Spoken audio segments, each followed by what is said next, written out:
حضرت سارہ کی کوئی اور اولاد نہیں تھی جس سے وہ اکثر غمگین رہا کرتی۔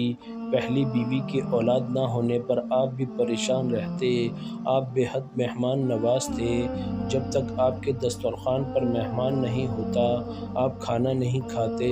معمول کے مطابق آپ کھانے کے لیے مہمان کا انتظار کر رہے تھے کہ مہمان آ پہنچے۔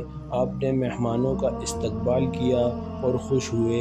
جب آپ نے مہمانوں کے سامنے کھانا رکھا تو انہوں نے کھانے کو ہاتھ نہیں لگایا اور بیٹھے رہے۔ حضرت ابراہیم علیہ السلام کو مہمانوں کے رویے پر حیرت ہوئی۔ آپ مہمانوں کے لیے جانور کو ذبح کرتے اور بھون کر کے ان کے سامنے رکھتے۔ ان آنے والے مہمانوں کے لیے بھی اسی طرح کا انتظام کیا، لیکن مہمان کھانا نہیں کھا رہے۔ آپ کے زمانے میں یہ روایت تھی کہ مہمان کے کھانا نہ کھانے کا مطالبہ اعلان جنگ سمجھا جاتا، اس لیے آپ کو فکر لاحق ہوئی۔ حضرت ابراہیم علیہ السلام کو فکر مند دیکھ کر آنے والے مہمانوں نے کہا، آپ خوف نہ کھائیں، ہم اللہ کی جانب سے آئے ہیں، ہم فرشتے ہیں اور قوم لوط کو ان کے گناہوں کی سزا دینے آئے ہیں اور آپ کے لیے بھی خوشخبری لائے ہیں۔ یہ سن کر حضرت ابراہیم علیہ السلام مسکرائے اور پوچھا، یہ کیسی خوشخبری ہے؟ فرشتوں نے کہا کہ سارہ کے بہتان سے بھی اولاد ہونے والی ہے۔ یہ بات سن کر حضرت ابراہیم علیہ السلام حیرت میں پڑ گئے اور سوچا کہ میری عمر 100 برس ہے اور سارہ کی عمر 80 برس ہے۔ بھلا اس بڑی عمر میں کوئی کس طرح اولاد کی امید رکھ سکتا ہے؟ لیکن اللہ قادر مطلق ہے، وہ سب کچھ کر سکتا ہے۔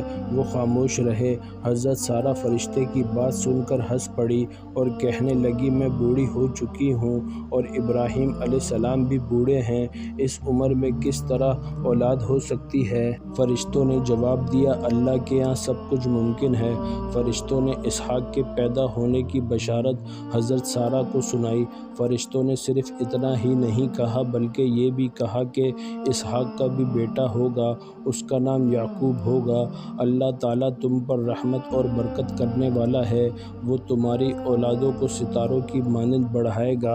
اللہ تعالیٰ نے حضرت سارہ کو اولاد کی نعمت سے نوازا، اس کا نام اسحاق تھا۔ حضرت ابراہیم علیہ السلام اب حضرت ہاجرہ کے پاس رہنے لگے۔ اللہ نے حضرت ابراہیم علیہ السلام کو ایک اور آزمائش میں ڈالا۔ حضرت ابراہیم علیہ السلام نے ایک رات خواب میں دیکھا کہ وہ اپنے پیارے بیٹے حضرت اسماعیل علیہ السلام کو ذبح کر رہے ہیں۔ 3 راتیں ایسے ہی خواب نظر آئے۔ انبیاء کے خواب صرف خواب نہیں ہوتے، وحی کا حصہ ہوتے ہیں۔ حضرت ابراہیم علیہ السلام سمجھ گئے کہ حضرت اسماعیل علیہ السلام کو قربان کرنے کا مطالبہ کیا جا رہا ہے۔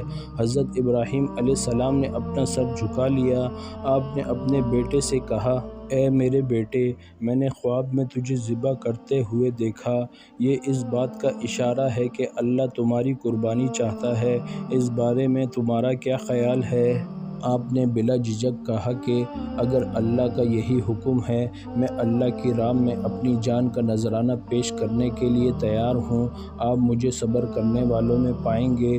جب ضعیف باپ اپنے ارمانوں اور دعاؤں سے مانگے ہوئے بیٹے کو اللہ کی رضا کی خاطر قربانی کے لیے تیار ہو گیا تو بیٹا ابراہیم علیہ السلام کا تھا، اس نے فوراً مان لیا اور اپنی گردن چھری کے نیچے رکھ دی۔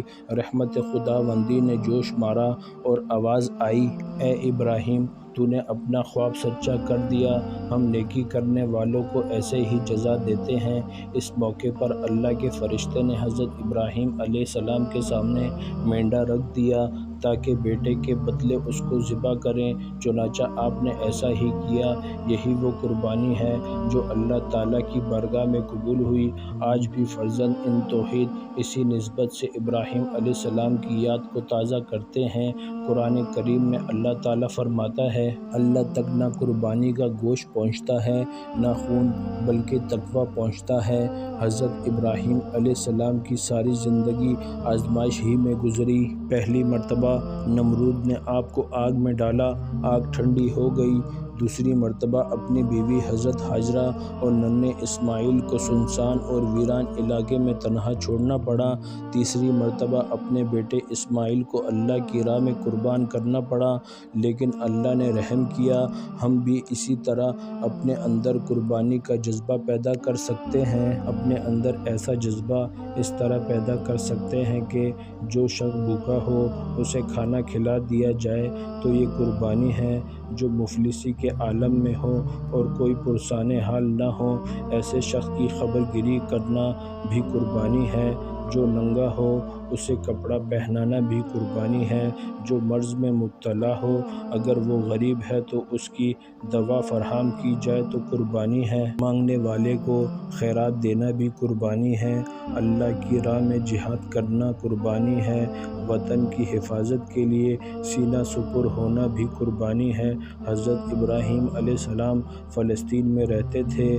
حضرت ہاجرہ اور حضرت اسماعیل علیہ السلام سے ملنے کے لیے مکہ معظمہ آتے رہے۔ ایک مرتبہ حضرت ابراہیم علیہ السلام بیت اللہ کی تعمیر کی غرض سے مکہ شریف آئے۔ اس وقت حضرت اسماعیل علیہ السلام کی عمر 20 سال تھی۔ باپ نے بیٹے سے ملاقات کی۔ اس مرتبہ حضرت ابراہیم علیہ السلام طویل عرصے کے بعد مکہ آئے تھے۔ حضرت اسماعیل علیہ السلام باپ کو دیکھ کر پھولے نہ سمائے، خوشی خوشی گلے ملے۔